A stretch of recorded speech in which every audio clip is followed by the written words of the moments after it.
Yon, salamat po sa Panginoon. Sa ngayong hapon, sa buhay, sa pagkain. Yan, papasalamat nga po at napakadami pagpapasalamat sa Panginoon. Napakadami yung magising pa nga po. Alam ko po, seryoso na nga. Yung magising pa tuwing umaga ay biyaya.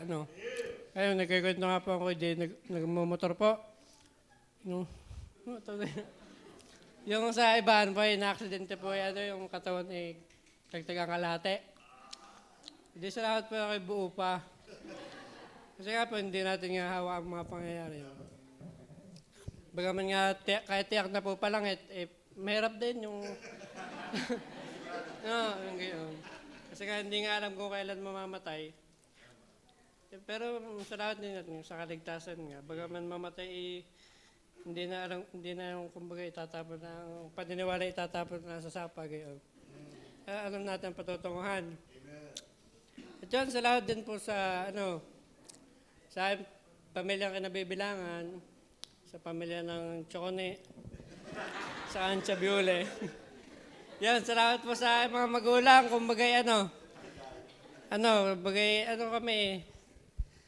kumbagay pagkakain, kukuha lang sa paligid, masipag po ay magulang. Yan, salamat po sa Panginoon na yan binigay sa akin. Buo pa naman, wala pang nababawas sa sa aking pamilya at salamat din na sa mga pinagkakatiwala ng Panginoon, ng mga pinagkukunan ng hanap buhay, sa trabaho ng aking kapatid.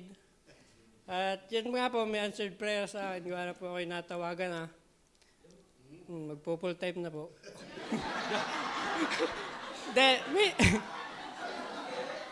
May na-plan po kasi ako sa pag-welding po. Ayun po yung scholar.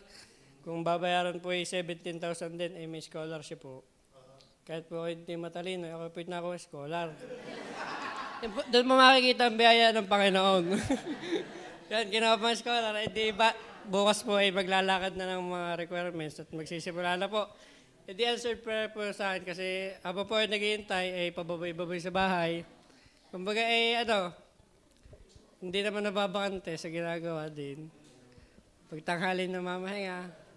Yan. At yan, napakaraming biyaya ng Panginoon kung babalik-balikan nga ang kanyang kabutihan ay nakakahiyang bula-bulati para sa Panginoon. Tunay nga po yun. At yun, salamat po sa Panginoon. Marami po pagpapasalamat alam na po yun ng Panginoon.